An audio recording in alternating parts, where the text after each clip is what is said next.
Okay, let's kick things off. Should players automatically accept pay cuts during the pandemic? Over to you, Suraj. Let you start. I'd say with pay cuts, the main thing that would strike me is basically the only way I would want to see players take a pay cut is if the survival of the club depended on it, and that's not if the owner comes out and says I would like some money. For me, it's a lot more about if the owners have money, if they've accepted a bonus from last year, if they're doing well, if they're a well-managed club, they should easily be able to support themselves for 1 to 3 months out of football. There's no way all these powerhouses in the Premier League can go under in a couple of months. Like, they can totally afford. There will be a buffer of money for each of these clubs. Typically, they use these monies for well, basically, it's a buffer. So they've got their reserves for transfers. They've got money for when times go wrong. And these are quite wealthy clubs, I'd say. So you're saying that players they shouldn't accept pay cuts? No, I think if the club is managed well, and especially if you're talking about a Premier League club, I can see no excuse for players having to take a pay cut. When these clubs do well, and sometimes they can do pretty well, that doesn't reflect on a player's salary. Likewise, if the club's not doing so well or not making money, that should reflect on the player's salary. Your contract is for your contract, and it's different from any other person. Like you and me are regular workers. If we want to leave our club pretty soon, all we have to do is either pay a compensation, a mid-compensation, or serve a period of notice. Likewise, if an employer wants to fire you or terminate your contract, they can, as long as they serve some period of notice or they compensate you, you're totally fine to leave. So with footballers, obviously that's not the case. When you say, oh, we've tied down a player for 5 years, you're celebrating the fact that you've got this player. You can expect that player to stay with the club for 5 years. There's no way of that player leaving unless all parties agree. So in that sense, that's why they get paid the sort of ludicrous sums that they do, because effectively they're not in the same contract that me and you are in with our employers. Right. What do you reckon, Chidi? How do you feel about this pay cuts? I think it's interesting. I think when you say automatic, I think the PFA have said that the players shouldn't kind of accept anything as in terms of unanimous. It's a tricky one. I think I'm going to be on the fence as in no. Obviously, footballers do get paid a lot of money. So when you're talking about, our footballer that's on 100 grand taking, 10 grand less a week. Obviously, for us, we're going to be like, well, that's not significant. We don't know the kind of lifestyle they live, and do they have bills that are 80 grand a week and they really need the money? One would assume not for somebody to have bills 80 grand a week, but obviously we don't know. We just look at the figure and think they should be able to do things. But yeah, I'd say no, because again, you've got, especially in the Premier League, like you've got these clubs that are billionaire owners, Man City, you look at Liverpool, our club, I don't know if they're billionaires, they're definitely millionaires, but the club is worth a lot of money than they bought it for. Arsenal, the guy's a billionaire, like Tottenham is a billionaire. So, imagine your boss or your owner of your business was a millionaire and you're only on, I don't know, 30 grand a year, and he's telling you to take a pay cut and he's not taking a pay cut. You're just going to be like, no, thank you. Obviously, it's different for footballers because he'll probably just lay you off or go to furlough scheme. So it's different. I don't think footballers, like Siraj said, if it's a small club, like I think Derby have deferred all their wages, and the smaller clubs seem to be doing that understandably because these clubs. Well, actually, Derby's quite funny because they signed Rooney, so and I think there was an issue with how much they're paying him already. So maybe they've mismanaged their finances. But at the end of the day, they are small clubs, and it's going to get to the point where that's fair enough. Do things for the clubs, but then what do they do for the fans? Do they decrease tickets? But what I would say, what I am definitely against, 100%, and if it has to be one or the other, is the big clubs, especially, to use the furlough scheme. Liverpool backed down. I think Bournemouth, I think, have reversed their decision. I think it's just Norwich and Newcastle. Tottenham back down. I think it's just Norwich and Newcastle now that are using that scheme. I think that's a disgrace. I don't think any club in the Premier League should use that scheme, and they should definitely look to cut player salaries first, or internal things first, before they take money off the government to pay, these non-playing staff, who probably amount to about what, $1 million a year, 1-2 million a year. And you've got, well, how much does non-playing staff work? Like, how much? Like, I'm talking about physios. How much? They're on what, 100 grand a year at most. How much is their wage bill really going to be worth? Yeah, but we don't know. But yeah, I get what you're saying, but we don't really know their. Yeah, but how much do you buy players for? Like, Liverpool got a reserve goalkeeper, Adrian. We got him on a free transfer. He's on like 30 grand a year, and all he's done is cost us a place in the Champions League. We should get rid of him before you think about claiming money from the government. That's my opinion. So, yeah. Yeah, but I don't think the government money's enough anyway. It's about what, £2,500, and then yeah, but that's what I mean. Else, yeah, so that's not enough. That's £2,500. So why are you going to go to the government to claim that money for non-playing staff, but then you're not cutting Premier League wages that could easily cover that? We're all meant to be in this together, right? So are you saying that you want players to have wage cuts, or you're saying no? I'm saying no. Saying for big. I'm saying no. I'm saying, like, same as Siraj. I'm saying no. If it's a big club, why should they have to take a pay cut? Is the owner taking a pay cut? No, like, that's their business. Automatic is the question. Should they automatically take a pay cut? No, it's up to them to decide. It's their money. They do what they want to do. They're in the position they're in. They can't get fired, and if they get fired, they go to better opportunities. So that's the position they're in. What I'm saying is, though, if anything is getting cut, it has to start with those people, the owner, the board members, the players. It doesn't start with the lower echelon of society, and then you go and claim the money from the government. That's not right. Yeah. So you know about the NBA, right? If they cancel their season, so I'm just going on basketball for say, if they cancel their season, essentially the TV guys can kind of get a refund, right, on what they paid the NBA teams. Now, I'm just wondering whether the same happens in football. So, No. It wouldn't. From my understanding, you would then, we'd lose out on 750 million from TV revenue, I believe. I think that's the case. So I've read that. I think it's about $750 million that the Premier League clubs, just the Premier League clubs alone, will lose out on. So yeah, I don't think there is an assurance, because if you've got nothing to televise, I don't think there's an insurance for not showing those games. There's no, there's probably nothing in place that sort of really protects them from losing that money. So what you're saying, yeah, if the television companies say, okay, we want a rebate back, obviously they're going to want a rebate back because you haven't delivered the product. You don't give somebody a product and then it's not delivered and then you don't want your money back. That's fair enough. That's a different argument. But we're not in that argument right now. No, because it all matters. You see, that's revenue for... Yeah, but I'm talking about today. Has the money gone back today? No, it hasn't. But then you have to look at future forecasts for finance people. Finance work is this. Remember, this is all based on business, right? So if we're talking about a public company, then I understand, like United, they're in good stead. They're owned by owners, but they've got loads of shareholders, right?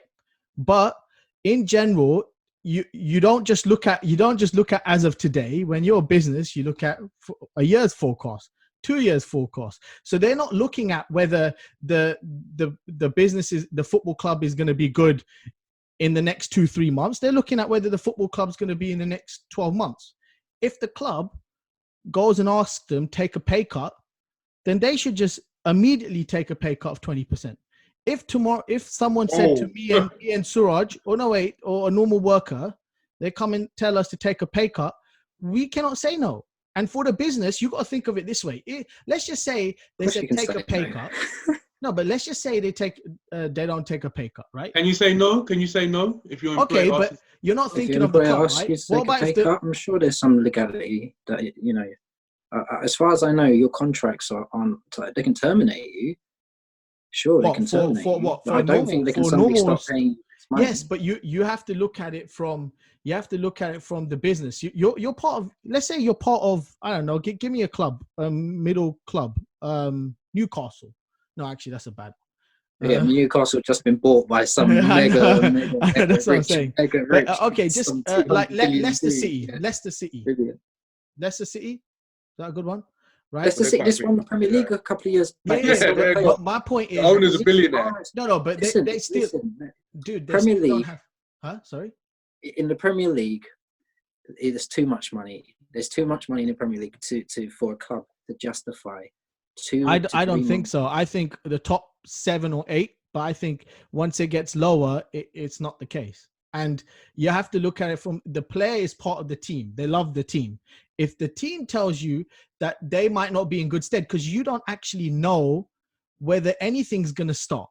You don't know whether it's going to start in June. You don't know whether it's going to start in July. We're assuming the new Premier League season is going to start in September. We don't know. Now, if the club suddenly said to you, look, take a pay cut, your thing, they could maybe say, we'll give you the money back or we'll give you compensation if the season starts or whatever.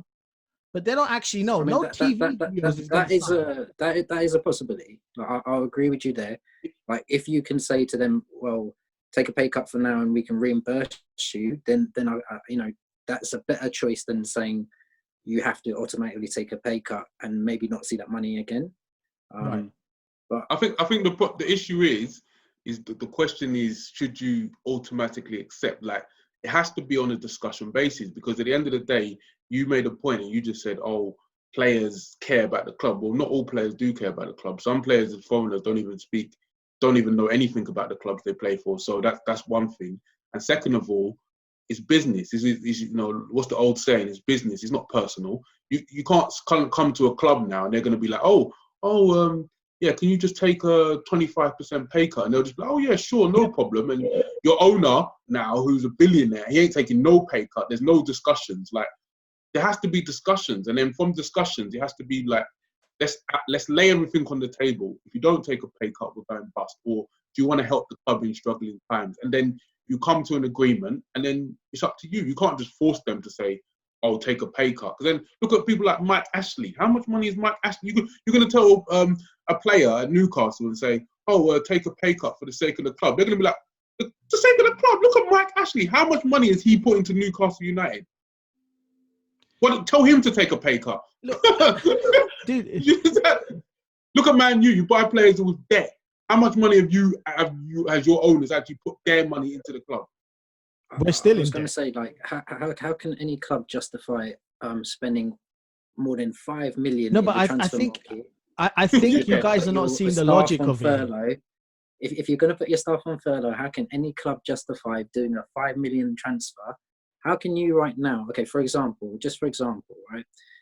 Arsenal Football Club have accepted, as a whole team minus 3 players, have accepted 12.5% pay cut.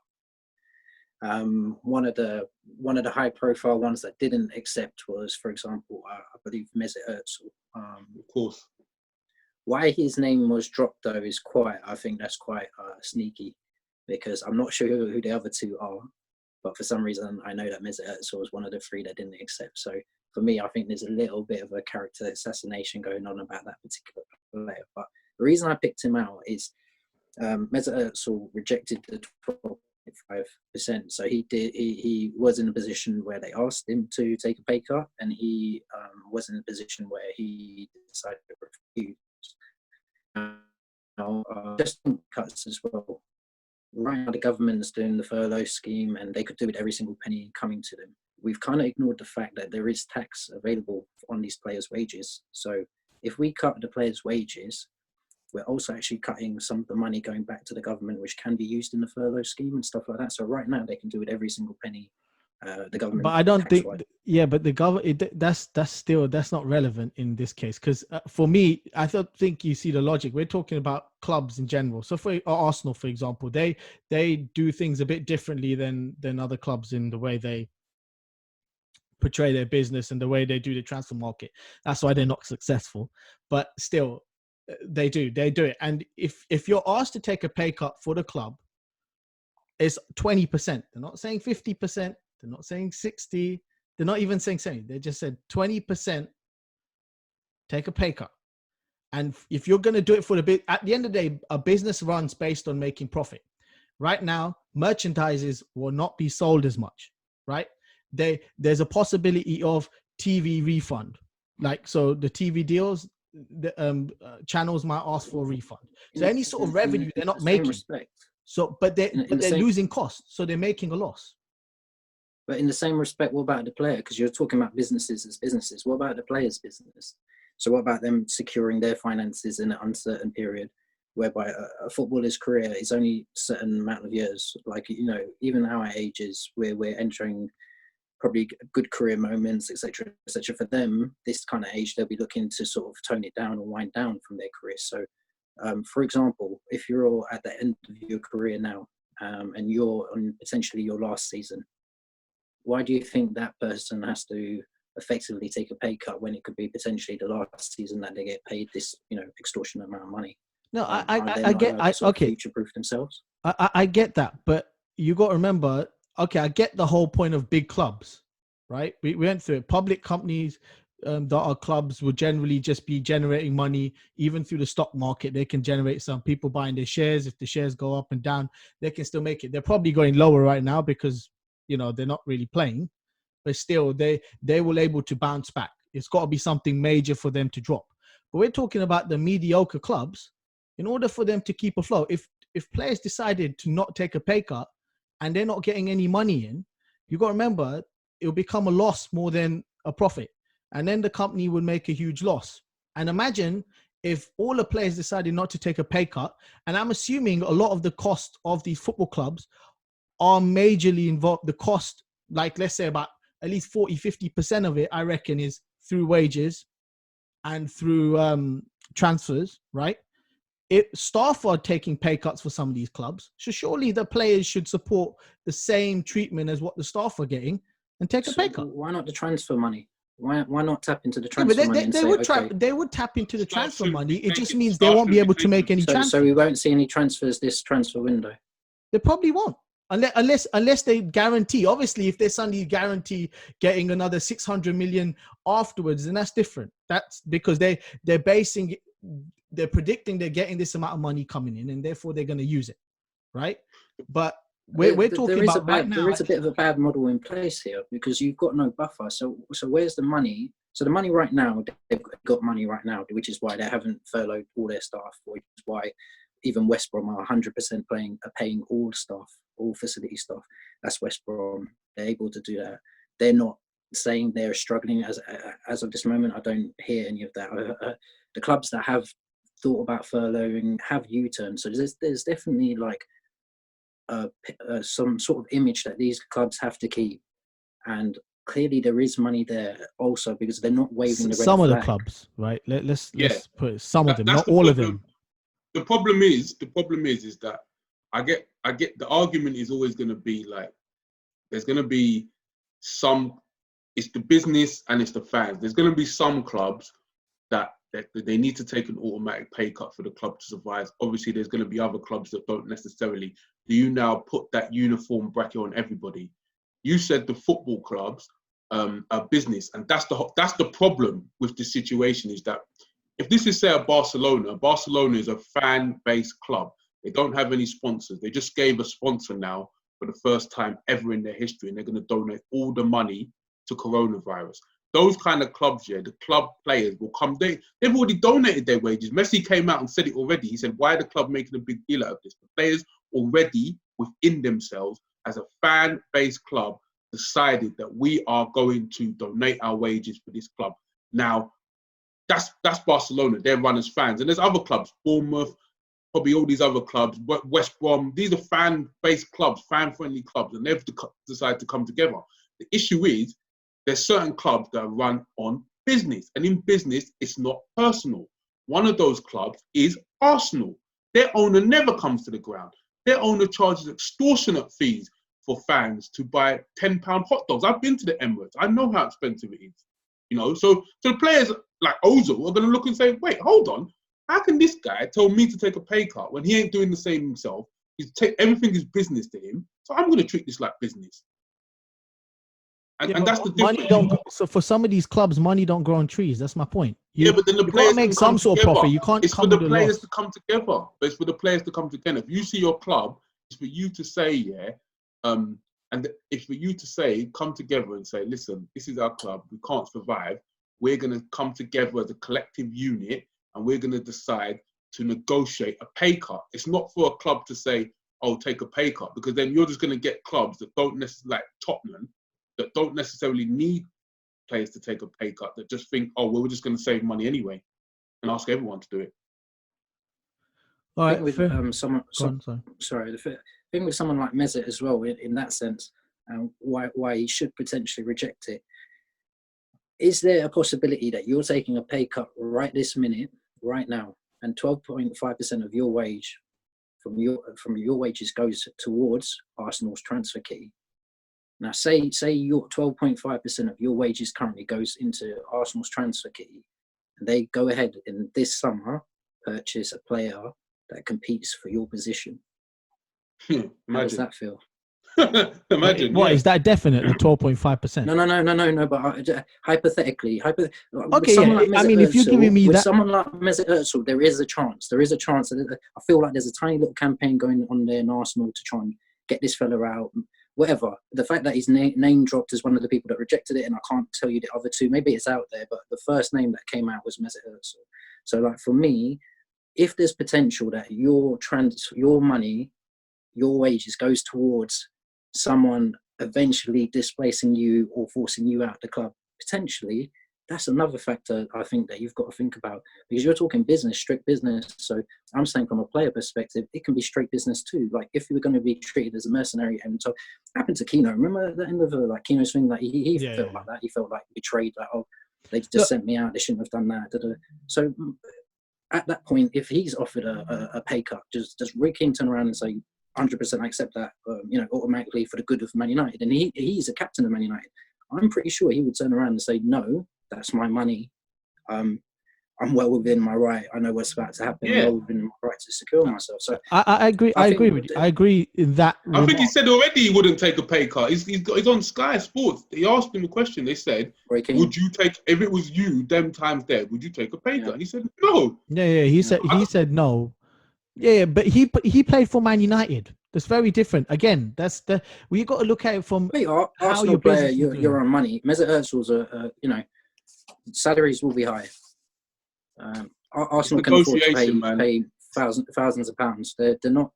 Arsenal are not small fry, really. Yeah, they might be below our bracket in terms of salaries average. We don't fully know how Arsenal are doing.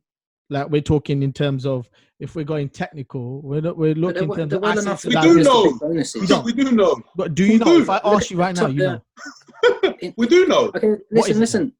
Tottenham took. Sorry, go on. Daniel Levy took. It's either he's paid 4 million and he got 3 million salary, or he got paid 3 million salary and got 4 million bonus. It was one or the other. But basically, his bonus is almost the same size as his salary, and we're talking like 3-4 million. Well, when was that? Can't he just give up his bonus? Can't he give up his 1 year bonus to supply it? When was that? So that at the end of last year. So he got his bonus was. So that was end of last year. That's like last year's account. I'm assuming if it's like if September's the start of the new season, I don't know if the financial year is the same thing, or if it's January. It's very unlikely it would be. It would probably be from 31st of December. It's not that long ago that he accepted. I'm sure he hasn't spent these 3 million that quickly. And cannot let that. Can't he? Yeah, but he probably would donate their bonus. Can't he forfeit his bonus for 1 year? And for that, I mean, if he hasn't got it, if he didn't get it, then yeah. But then I'm assuming if it was last year's, then he probably would have got his bonus. So then it would be obliged for him to just maybe donate some of that money if he did or not. But